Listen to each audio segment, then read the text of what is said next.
हंसडीहा से लौटने के क्रम में यूथ कांग्रेस के राष्ट्रीय अध्यक्ष एवं राष्ट्रीय सचिव एवं झारखंड प्रदेश अध्यक्ष कोलकाता जाने के क्रम में जामताड़ा में रुके, जहां कांग्रेस जिला अध्यक्ष हरि मोहन मिश्रा ने जामताड़ा परिसदन में भव्य उनका स्वागत किया। राहुल गांधी की भारत जोड़ो यात्रा को लेकर राष्ट्रीय अध्यक्ष पीवी श्रीनिवासन ने स्पष्ट रूप से कहा कि इसका व्यापक असर पड़ेगा और परिवर्तन देश में होगी। आइए सुनिए उन्होंने क्या कहा। भारत जोड़ो न्याय यात्रा मणिपुर से मुंबई तक राहुल गांधी जी यात्रा स्टार्ट हुआ है। आपको पता है, इससे पहले जो कन्याकुमारी से कश्मीर तक भारत जोड़ो यात्रा हुआ था, एक मकसद लेके, एक पैगाम लेके, महंगाई, बेरोजगारी, नफरत, हिंसा और करप्शन को लेके यात्रा निकले थे। लाखों लोग उनके साथ जुड़ने का काम किया और अभी पूरा देश में किस लेवल पे जो अन्याय बढ़ गया है, जो बीजेपी और नरेंद्र मोदी सरकार ने किस तरीके के लोगों के साथ, स्पेशली गरीब मिडिल क्लास लोगों के साथ जो व्यवहार कर रहा है, तमाम इशू है, उसको लेके राहुल जी न्याय दिलाने के लिए खास तौर पे देश का बेरोजगार युवा है। 45 साल में पहली बार इतनी बड़ी लेवल पे जो बेरोजगारी बढ़ा है, तो सरकार अपना ही राजनीति छोड़ के एक इवेंट मैनेजमेंट कंपनी बन के कुछ ही लोगों का कर्जा माफ़ करे ना। किसान का ये लोग कर्जा माफ़ करने को तैयार नहीं है, जो युवा को नौकरी दिलाने के लिए तैयार नहीं है। आप इनको कुछ भी पूछिए, ये लोग बोलेगा देश खतरे में। 70 साल से कांग्रेस सरकार किया है, कभी देश खतरे में नहीं थे। ये पिछले 9 साल से इन लोग ने राज कर रहे हैं, देश खतरे पे आ गया। असली जो इस देश का बेरोजगार युवा खतरे में, किसान मजदूर सब लोग खतरे में। राहुल जी को तमाम ऐसे लोग ने मिलके बताया, तो राहुल जी ने न्याय दिलाने के लिए यात्रा स्टार्ट किया मणिपुर से। मणिपुर का भी हालत आप सब जानता है, 40,000 लोग अभी भी रेफ्यूजी कैंप में किस तरह से जी रहा है। तो लगभग 7-8 महीने हो रहे हैं, अभी तक एक बार देने जाने को प्रधानमंत्री जी को समय नहीं है और अन्य तमाम कार्यक्रम में उसका समय व्यस्त रहता है।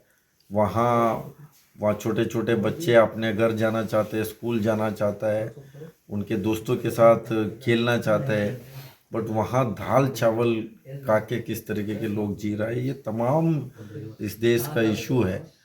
और राहुल गांधी जी के नेतृत्व में यहाँ 4 और 5 को लगभग आएगा। कल तक सारी जो प्रोग्राम शेड्यूल वगैरह बनेगा, तो बाद में आप लोगों को भी वो मिलेगा। झारखंड में सबसे ज़्यादा युवा सब लोग इस यात्रा को समर्थन देगा और इस बार देखिए मुंबई पहुंचने तक किस लेवल पे, बहुत बड़ी लेवल पे देश में एक बड़ा परिवर्तन होगा। आने वाले लोकसभा चुनाव में इंडिया गठबंधन के लिए सबसे ज़्यादा सपोर्ट मिलेगा और जो फर्स्ट टाइम वोटर्स जो है, जो बीजेपी ने इतने बड़े बड़े वादा किया, एक भी पूरा नहीं कर पाया है, तो कोई विजनरी लीडर है, वो कोरोना काल हो, जानलेवा नोटबंदी हो और गब्बर सिंह टैक्स हो और इन लोग ने जो काला कानून लेके आया, हर बार राहुल गांधी जी जो बात बोले वो सारे सच निकला है। लोग सबसे ज़्यादा उनके ऊपर विश्वास कर रहा है भारत जोड़ो यात्रा के बाद। राहुल गांधी जी के नेतृत्व में यहाँ 4 और 5 को लगभग आएगा। कल तक सारी जो प्रोग्राम शेड्यूल वगैरह बनेगा, तो बाद में आप लोगों को भी वो मिलेगा। झारखंड में सबसे ज़्यादा युवा सब लोग इस यात्रा को समर्थन देगा और इस बार देखिए मुंबई पहुंचने तक किस लेवल पे, बहुत बड़ी लेवल पे देश में एक बड़ा परिवर्तन होगा। आने वाले लोकसभा चुनाव में इंडिया गठबंधन के लिए सबसे ज़्यादा सपोर्ट मिलेगा और जो फर्स्ट टाइम वोटर्स जो है, जो बीजेपी ने इतने बड़े बड़े वादा किया, एक भी पूरा नहीं कर पाया है, तो कोई विजनरी लीडर है, वो कोरोना काल हो, जानलेवा नोटबंदी हो और गब्बर सिंह टैक्स हो और इन लोग ने जो काला कानून लेके आया, हर बार राहुल गांधी जी जो बात बोले वो सारे सच निकला है। लोग सबसे ज़्यादा उनके ऊपर विश्वास कर रहा है भारत जोड़ो यात्रा के बाद। क्या कहेंगे? देखिए, बीजेपी जब जब राहुल जी चल रहा है यात्रा में, सारे बीजेपी आरएसएस वाले जल रहे हैं। जो इन लोग ने, जो राहुल जी कन्याकुमारी में यात्रा स्टार्ट हुए, लोग बोले केरला के बाद ये रुक जाएगा, कर्नाटका के बाद वापस चले जाएगा, तेलंगाना के बाद ये यात्रा बंद हो जाएगा। तो राहुल गांधी जी लगातार चले 4,500 किलोमीटर, तो लोगों में एक विश्वास आया, एक ऐसे नेता है, एक तपस्वी तौर पे उभर के आए और तमाम ऐसे लोग बोलता है। तो राहुल गांधी जी ने हमेशा देश का जनता के बारे में हमेशा सोचता है और एक विजनरी लीडर है। और इस यात्रा रुकवाने के लिए बहुत काफ़ी कोशिश किया, मणिपुर में परमिशन नहीं दिया, अभी असम में सीएम रोज़ प्रेस मीट कर रहा है, रोज़ बयान दे रहा है। क्या इतना डर क्यों है बीजेपी को, इतना यात्रा को लेके टेंशन क्यों है? मीन्स उनको पता है ये यात्रा से बहुत बड़ा बदलाव आने वाले दिन में होगा, तो इसीलिए ये लोग टेंशन हो के परमिशन कैंसिल करेगा, कर्फ्यू लगा देगा, तमाम चीज़ें कर रहा है। ये लोग कुछ भी करे, किसी का हिम्मत नहीं है यात्रा को रुकाने की। आपने अभी राष्ट्रीय अध्यक्ष ने क्या कहा आपने सुना। वहीं राम मंदिर मुद्दे पर राष्ट्रीय सचिव शेष नारायण ओझा ने अपनी बात रखी और कहा कि बीजेपी इवेंट मैनेजमेंट के माध्यम से सत्ता हासिल करना चाहती है। आइए सुनिए उन्होंने क्या कहा। सीधा सा स्टैंड है।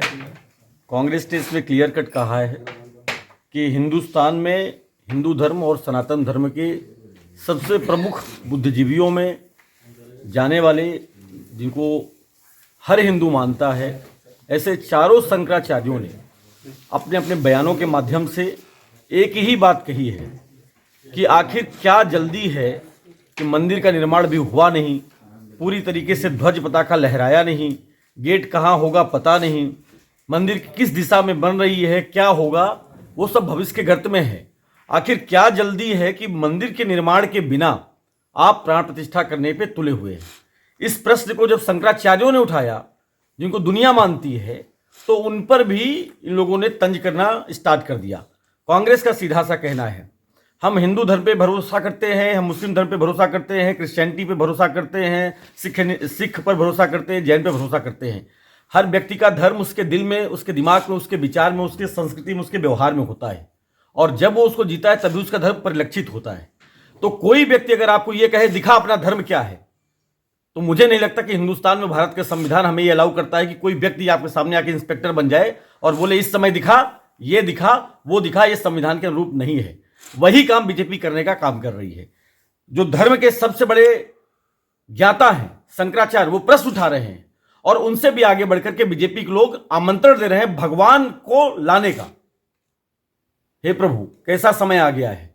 कलयुग की जो बात कही गई है वो कलयुग यही है कि भगवान के ठेकेदार वो लोग बन जाएंगे जो भगवान के दिए हुए जो शब्द हैं, जो कहे हुए वाक्य हैं, चाहे श्रीमद् भगवत गीता उठा के देख लीजिए या पूरी रामचरितमानस पूरा 8वां अध्याय उठा के पढ़ लीजिए आप, कहीं पर भगवान ने हिंसा की बात नहीं की है। भगवान ने समाज में राम राज्य की बात की है, जहां हर इंसान सुखी हो, हर इंसान समृद्ध हो, खुशी से अपना जीवन यापन कर सके। लेकिन राम का नाम उनकी जुबान पर जरूर है, लेकिन उनका एक भी गुण, एक भी विचार ना तो उनके कार्यों में है और ना ही उनके विचारों में है। तो ऐसे लोगों का आदेश हम कैसे मान लेंगे।